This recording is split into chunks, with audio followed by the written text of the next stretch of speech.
This is Marco Reus. This is Shinji Kagawa. This is Nuri Shahin. Hello, this is Jadon Sancho. And you're listening to the Yellowwallpod podcast.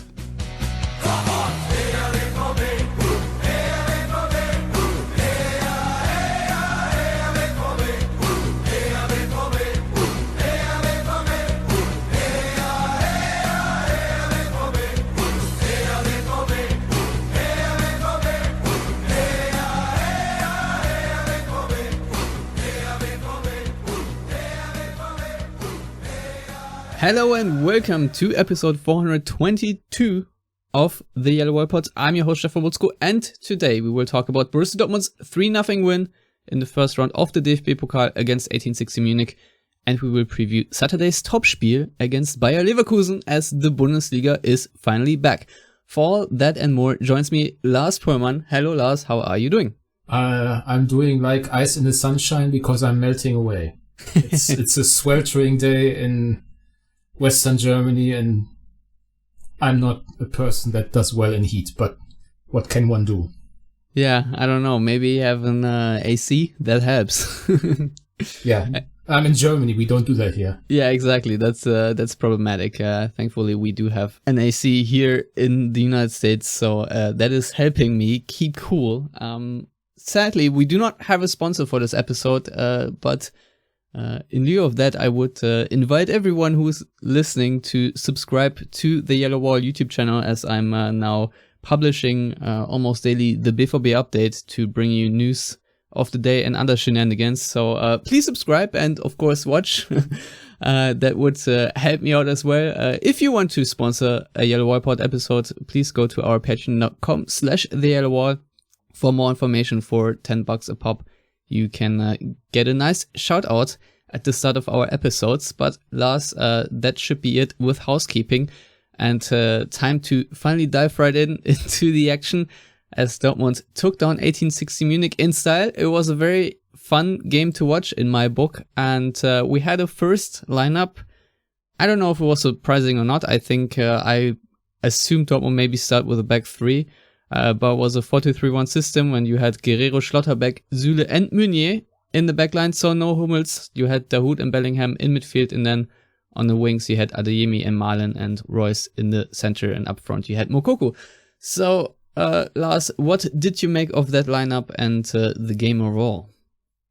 I mean, last week in our preview episode we talked about our predicted lineups, and I think all three of us had them going with the back three, so certainly a surprise to me. I kind of thought perhaps going with the back three would also, maybe allow them to evade that political drama of not starting Hummels in the first competitive match of the season. And now, obviously, with Süle picking up an injury, that problem has solved itself in a way. But other than that, I think the lineup was positive, which I liked, considering you were playing against a third division team, going with an out-and-out striker and more attacking wing play and all those things. I definitely think it made sense, and obviously they were proven right basically from the get-go. I think it was certainly for the first 45 minutes an absolutely comprehensive performance, and obviously a thoroughly deserved win. I actually was very impressed with the first half, considering what I had seen from preseason, which wasn't all that convincing. But once again, that goes to show you that preseason only matters if you're doing well, I suppose. So yeah, I mean, 3-0 could have been more, but at the end of the day in the cup, it's not about destroying your opposition as much as it is, especially in the first round of the cup. It's just about getting through, and also considering it's held ahead of the Bundesliga start, also to kind of use it as a bit of another prep game, and in that sense it also worked out. So all in all, outside of the minor injury to Süle, I would say it was pretty much a perfect first round of the cup for Dortmund. Yeah, especially how crisp Dortmund looked. I think their game finished with 81% possession or so. So in the second half, they actually had even more of the ball. were even more dominant, even though they weren't pushing as hard. But in the first half, I was really impressed by the cohesiveness of Dortmund, by how they managed to regain possession once they lost it, because, they allowed one singular shot, and that was not on target. I think the only thing Kobel had to do was, intercept one low cross into the box. So I thought that this looked already very good. Obviously, you don't know what this means for the next game against Leverkusen. But as you just said, I think it's always very reassuring if the first round in the cup looks like that, because it looked, the team was ready physically but also mentally, because they were not letting up, they were not slumping around, there were very few occasions of sloppiness, which obviously is always heightened when you start the season. So I think that was extremely good to see. And what I really liked, of course, we can talk about individual performances in a second, but I thought that Dortmund's attacking concept also looked quite crisp. I also enjoyed the switches of play that preceded, for example, the second goal that Bellingham slotted in, or the third, which was Adeyemi's goal, which of course I think was a little bit offside, and of course the goalkeeper helped there.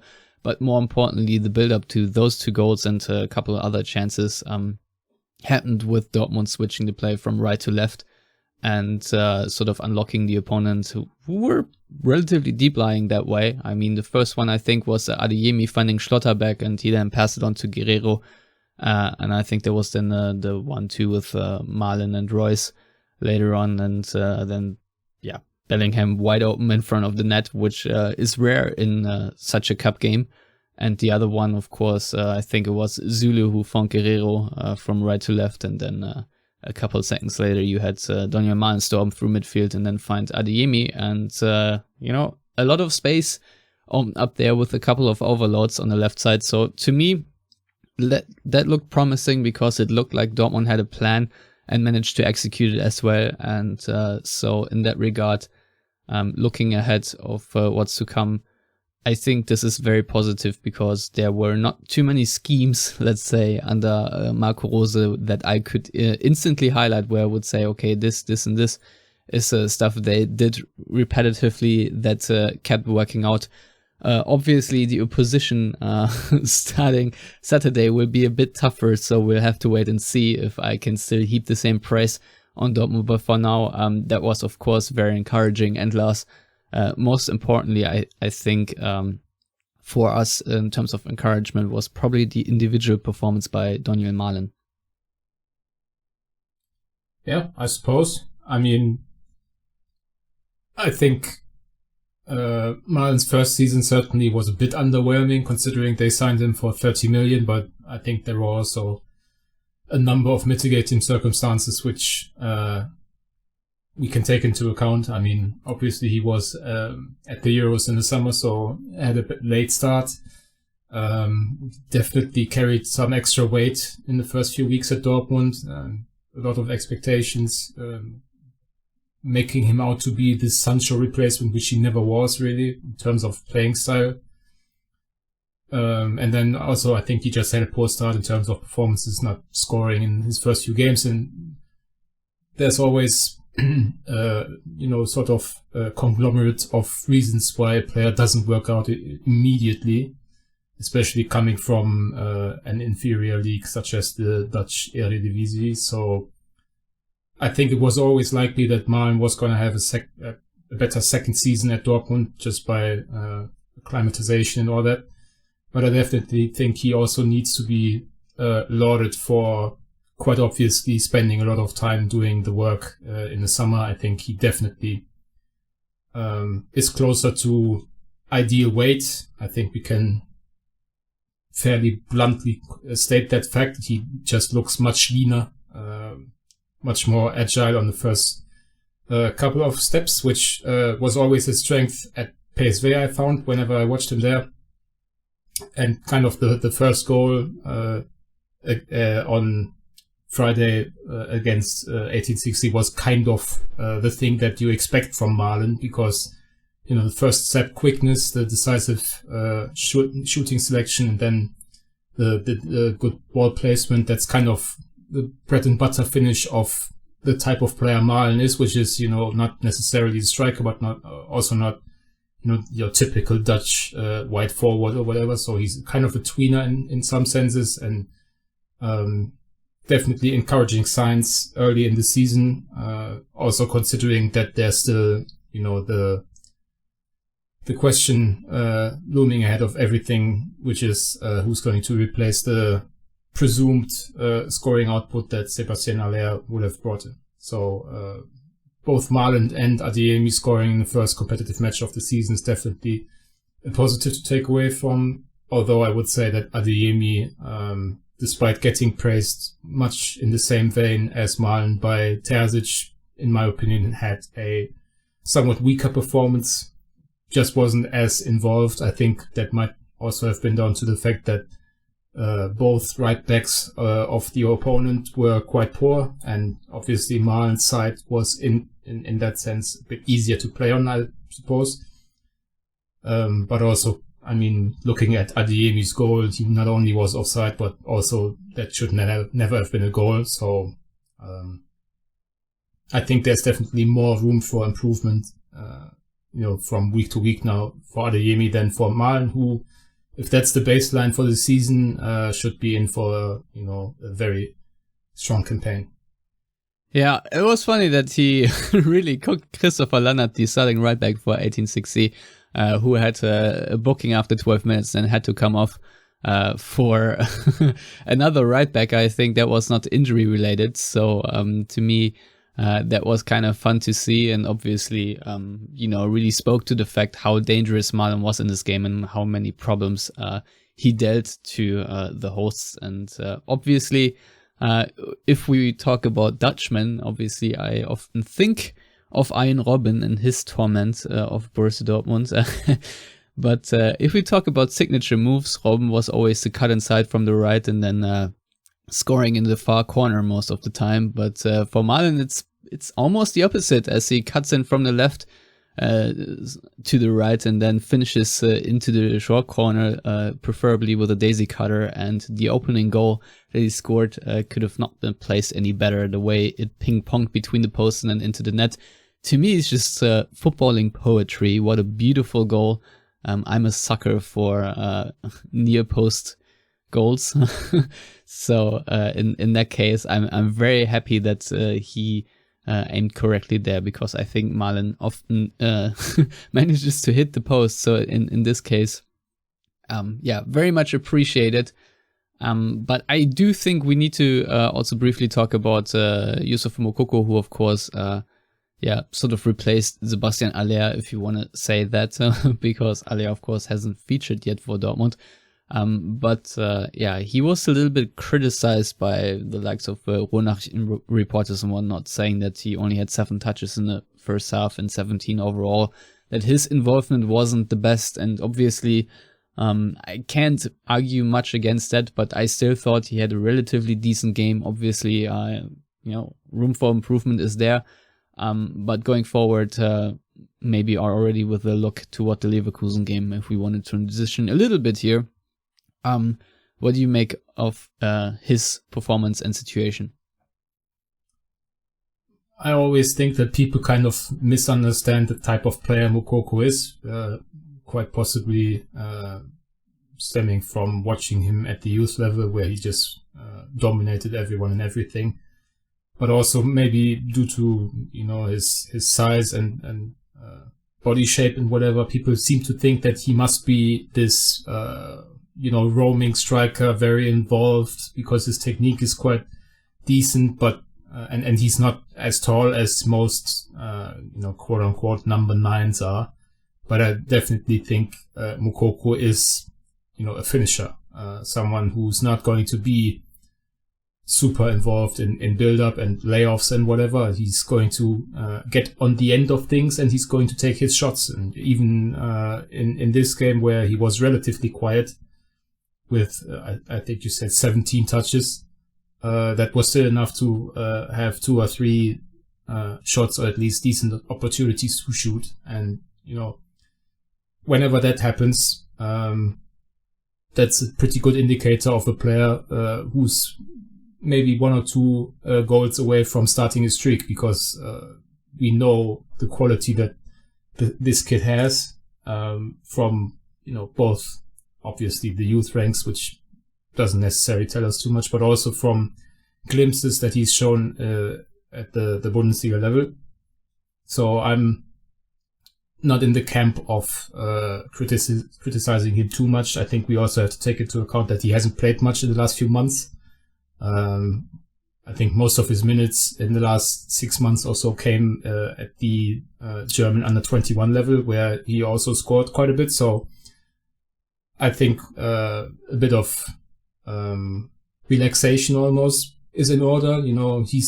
Right now he's the only true striking option they have. So in that sense, he's going to presumably get minutes again against Leverkusen, and then we have to take wait and see what happens on the transfer market. I think we can safely assume that something is going to happen next week after what Watzke, for example, said.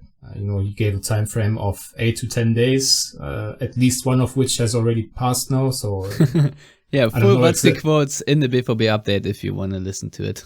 Yeah, I don't know exactly when he gave this interview, so I'm kind of assuming it's still a time frame of, let's say, 7 days. So at some point next week, they are presumably going to announce the signature of another striker, but that might be someone who hasn't even been in regular team training for the last few weeks. If they go with a free agent like Edinson Cavani, or other guys like that. So I think it's safe to say that Moukoko is going to be the preferred option for quite some time now, and I think that's something to look forward to, because, as I said, if that kind of player gets on a bit of a scoring streak, that's something that I think we can look forward to, because I think from a pure finishing perspective, Moukoko is actually a bit underrated. Yeah, no, I totally agree with you, and I'm looking forward to his exploits this season. Obviously, they're still hovering the cloud of his stalling contract extension, because Dortmund, of course, wants him to put pen to paper, and the reports are that he has a signable contract right in front of him, but for now he's stalling, and in a sort of wait-and-see approach. I don't know what else to say about this, really, but obviously I can understand his perspective. I think some people are sort of alleging that they're asking for too much money, which might well be the case. I don't know. But I hope it will get resolved sooner rather than later, because, of course, he's a massive talent, and it would be a shame if Dortmund lose him as he sort of turns 18. But that all being said, I think we should quickly just send the get well soon message to Sebastian Aller, who sadly was diagnosed with a malignant testicular tumor, and so now will have to undergo chemotherapy, which, of course, is not news you want to hear.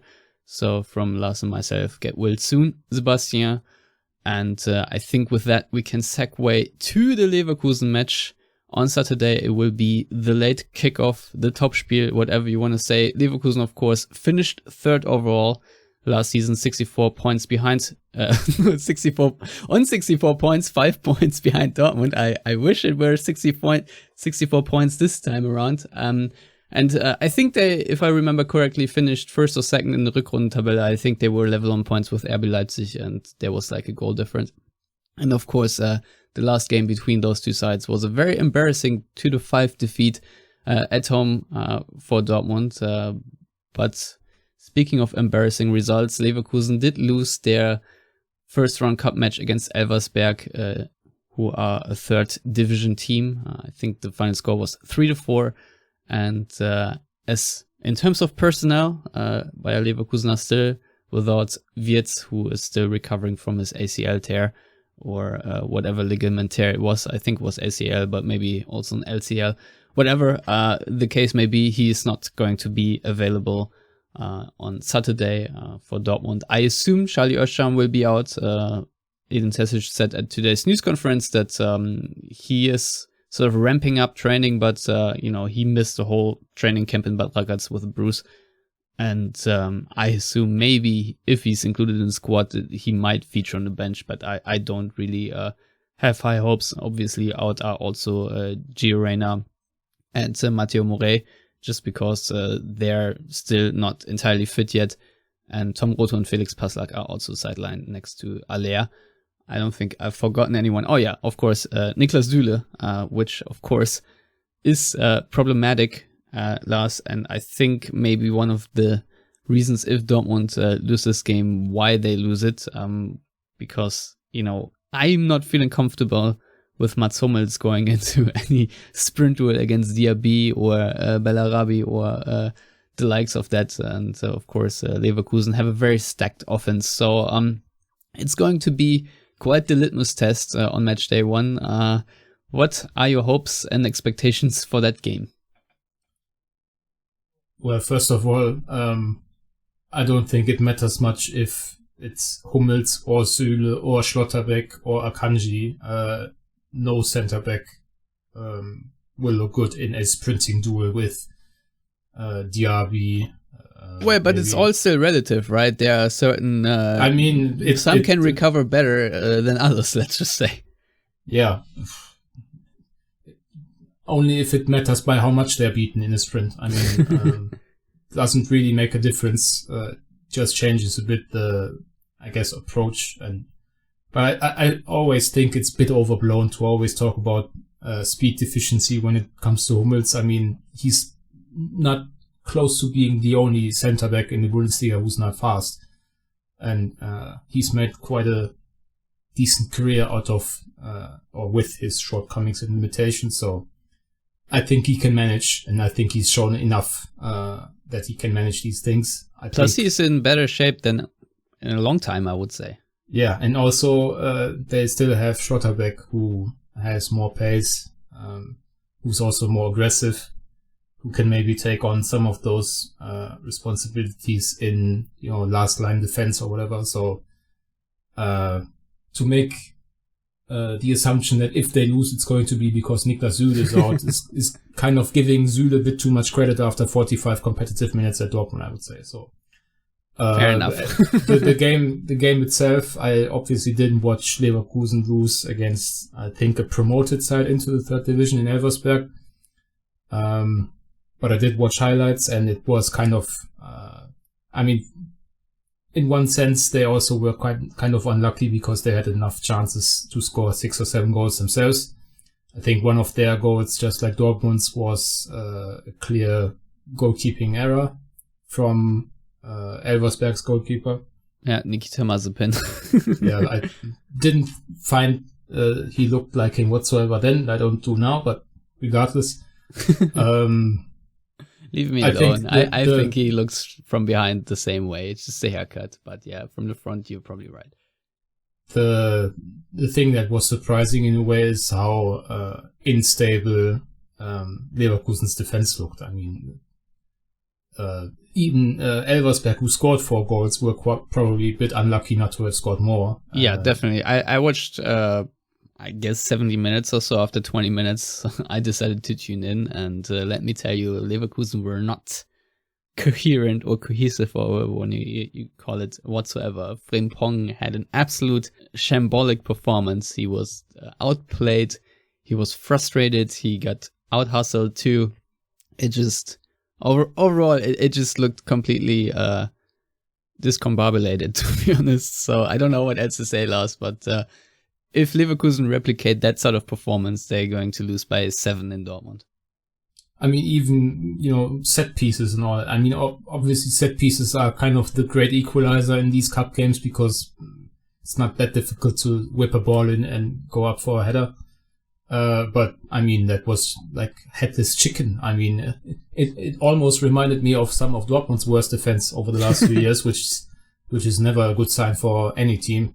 So, I don't know what was going on there, because obviously a lot of the talk this season about Leverkusen not having much turnover, keeping Schick, even extending his contract, with Lewandowski and Haaland gone, a lot of people are talking about Patrick Schick as a potential Golden Boot winner. And they kept Wirtz, they kept Diaby, so there was a lot of optimism about Leverkusen having one of their stronger seasons once again after their return to the Champions League after a couple of years, and they showed absolutely nothing of that in a cup tie, which wasn't even as difficult as Dortmund's on paper. I mean, 1860 were fourth in the third division last season, and as I said, I think Elversberg were promoted into the third division this season, and also it was a game on, I want to say, Saturday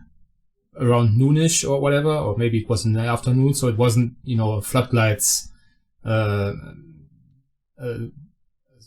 hot atmosphere at a historic ground in Munich, and people believing in a sensation. I think not a lot of people will have gone to see Elversberg versus Leverkusen and thought about, hey, today we are going to eliminate a Champions League side, whereas I'm sure that was thought a lot of fans of 1860 had on Friday. So I don't know what happened there. Maybe that was kind of the warning shot at the right time for Leverkusen, and they're going to turn up, all guns blazing on Saturday evening. But it's definitely, for me at least, changed a bit the perception of what Leverkusen might be able to do this season, because it's always a bad sign when a team that is so highly rated comes out of the gates so slowly and has problems in the game that they just can't have these problems in. I mean, if Leverkusen get pumped by Dortmund, I guess that can happen, because Dortmund, even without an out-and-out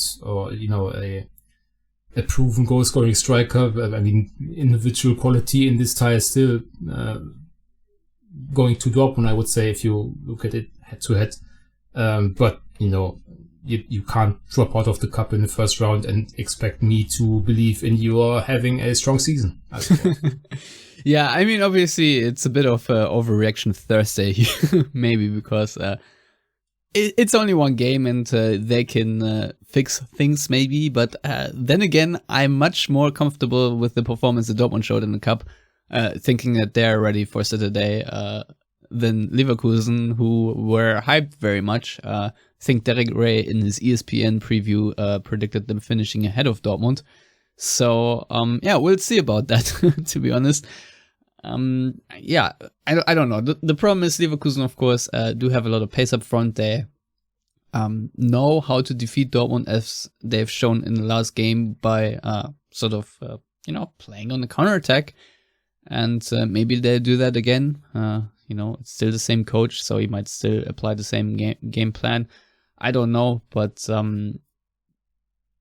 on the other hand, there's also a lot of euphoria in Dortmund, and Dortmund on opening day has pumped a lot of teams in recent years, even if the rest of the season then didn't go so well. I think there was like a 6-1 against Gladbach or so, and big result was a 5-2 against Leverkusen last season or so. I'm cautiously optimistic about this game. Lars, of course, we already talked about the center back situation, but Edin Terzic today was asked about a potential back three, and he said that Koulibaly and Emre Can are also capable as slotting in as a third defender, which makes me jump to the conclusion that Manuel Akanji, and I guess in the same breath we can say Nico Schulz, will both be excluded from the squad because they are still sort of on the for sale list. What do you make of that? Should Dortmund or Terzic rather include Akanji into the Matchday squad because of his qualities that he clearly has, or do you think this is the right way to treat this and handle the situation? I'm not necessarily convinced Akanji wants to be included in the Matchday squad. He hasn't played a single minute of preseason football. And they just made this decision that he's not going to feature, so I don't think one centre back being out should change anything about that. I think we've definitely seen, even if some of us aren't the biggest fans of Emre Can, that he can put in a decent shift as a makeshift centre half, especially in a back three. I think you can mask some of the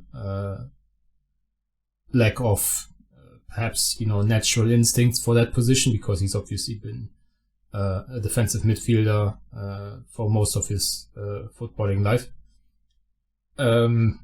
So yeah, I think the interesting thing is what happens if Akanji is still at Dortmund on September the 2nd, when the transfer window slams shut in Germany or the other relevant European leagues. I think then you can certainly make the case that, okay, he's going to stick around at least until January. You might as well use him. Also because if you don't and you put him in the stands, that's not going to help his market value. And also I think you can be pretty certain that Akanji is going to perform well, because obviously he wants to be starting centre half for Switzerland at the World Cup.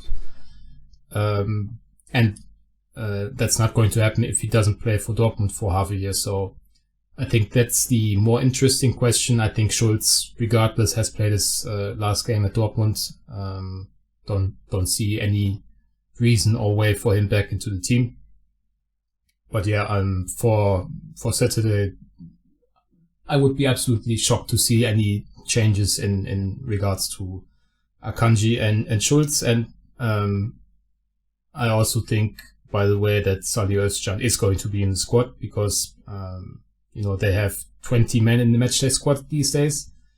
They don't need 20, so it certainly makes more sense to include him over Abdul Kamara or other young guys who are not going to feature anyway. If Özcan can give you 10 minutes, that I think is more valuable than bringing a 17-year-old who's never played in the first team.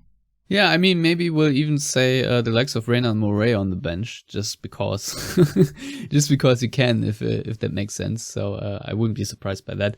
One last thing I wanted to address real quick is that I've seen a lot of reports from, I think, Sky and Watz, that Dortmund aren't planning with Julian Brandt, and that they might want to sell him, or if he gets the right offer, that he can leave and whatnot.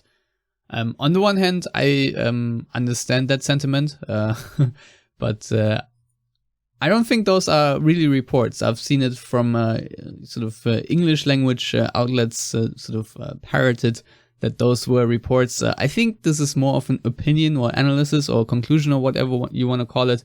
And I personally, and it might not affect you at all, Lars, but I personally am a little peeved to see these kinds of reports. Yes, obviously he was excluded from the substitutes in the game against 1860 Munich, and I think, for example, Bino Gittens came on, whatnot. But first of all, have you seen the season schedule?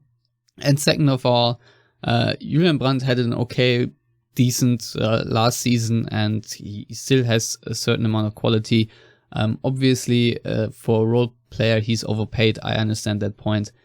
But, it just annoys me a little bit that, there's one game played and you already have these kinds of articles out. I think it's a bit of a knee jerk, and I think people should cut it out. That's all. I don't know what your thoughts are on this. Maybe you'll agree with what I said or disagree. I don't think they are going to sell him. I don't think there's necessarily a huge market for him. And I also think it doesn't necessarily make the most sense to sell a player who's been very productive, even if quite frustrating over his tenure at Dortmund.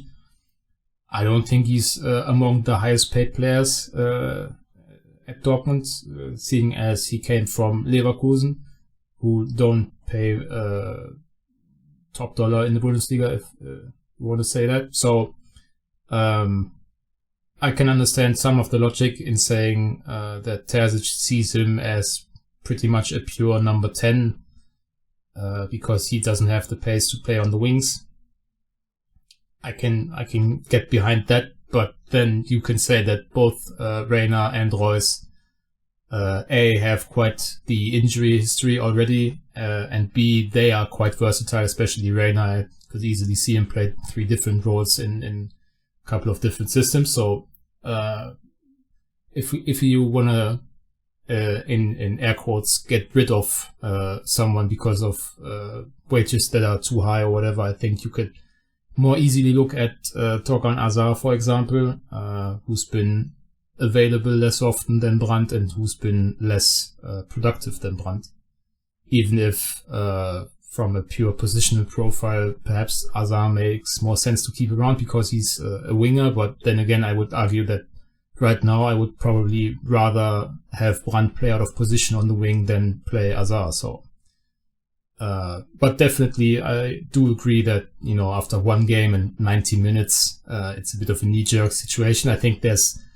a case to be made that Brandt would have even started if, for example, Dahoud couldn't have played, because right now they don't have too many options in central midfield, especially ball-playing options in central midfield outside of Dahoud. So I think this is typical for this time of the year, and especially with Brandt being a bit of a polarizing figure among fans and among media critics, because everyone knows that he should be one of the best players Germany has to offer right now, but for I guess personality reasons or character reasons.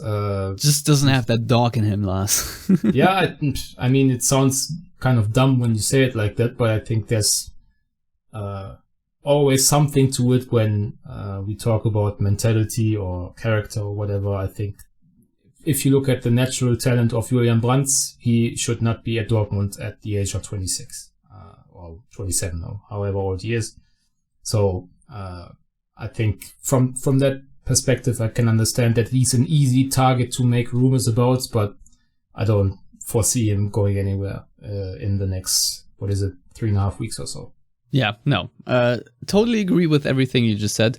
And I think with this, we can sort of conclude our preview. Now, obviously, we still have to make predictions. And first of all, I just want to say I'm excited about this game. I'm really looking forward to it, and I'm really looking forward to the season overall. I think the vibes are pretty good despite the sad Aller news. And I think the first game against 1860 Munich was promising. So, that allowed me to look forward to the next game. And I think it's going to be a shootout. I think this is obviously the most obvious and unsurprising prediction you can come up with, especially since Leverkusen with Radetzky and Frimpong and Tah and Tapsoba and Hincapié do not have the best backline. I think Andrich and Demirbay are okay-ish in midfield, but also a bit of a mismatch against Bellingham and Dahoud, I assume, will play. I also assume that Dortmund will stick to a back four, just because I think even if you stick Can in there, the preseason tests have not convinced me that Dortmund can sufficiently avoid screwing up their offside trap. So in that regard, I'm hoping rather for a back four, because I just think even if the back five makes a bit more sense on paper, I just think the execution will lack a little bit here and there. So that is sort of my take. I would not complain if Dortmund just played the same 11 they played against 1860 Munich, of course, with the exception of Niklas Süle, who is out, and then slot Hummels in, who looked fine. So that being said, I think my scoreline prediction is going to be 4-3 for Dortmund. What is yours, Lars? Well, my first prediction is that my prediction will not take as long as yours. I will say that we should at least mention once in this episode that it's the first time Edin Terzic gets to coach in front of a full capacity crowd at Dortmund. Yes. And also because of that, because he definitely deserves it for, cup heroics from 1 year and a bit ago, it's going to be a 3-2 win to Dortmund. I'll take it. I think, maybe 4 goals is a bit much, because I also need to stress that I think Dortmund will be far more inefficient in front of goal than they were last season, and I think it's going to be a little bit annoying, so I need to factor that one in. So maybe 3-2 is the wiser prediction here, but I'm just going to stick with my 4-3 absolute pandemonium havoc prediction, and obviously, I'm not going to be happy about that, even if Dortmund win, because 3 goals are 3 goals, and conceding those will be painful, especially when you want to upgrade your defensive prowess. And with that, I think our eyes will be on what Dortmund do collectively as they defend against Leverkusen, because this is what bit them too many times last season. But yeah, enough waffling on. As always, Lars, thank you for coming on and co-hosting. So please tell listeners, if you want, how to follow you on Twitter. In the words of Fernando Alonso, I don't want. All right, fair enough. You can follow me at Stefan Butzko on Twitter. You can follow all of us at Yellowwallpod. You can, of course, subscribe to our YouTube channel, The Yellow Wall on YouTube, where you can also find the BVB update along with this podcast, which you also can find on every other podcasting outlet. And if you do miss one, then just drop me a DM on Twitter or shoot us an email at yellowwallpod@gmail.com, and I shall try to rectify. And yeah, I hope everyone out there is pumped for the new season. And yeah, that's all I have. So thank you for listening and goodbye.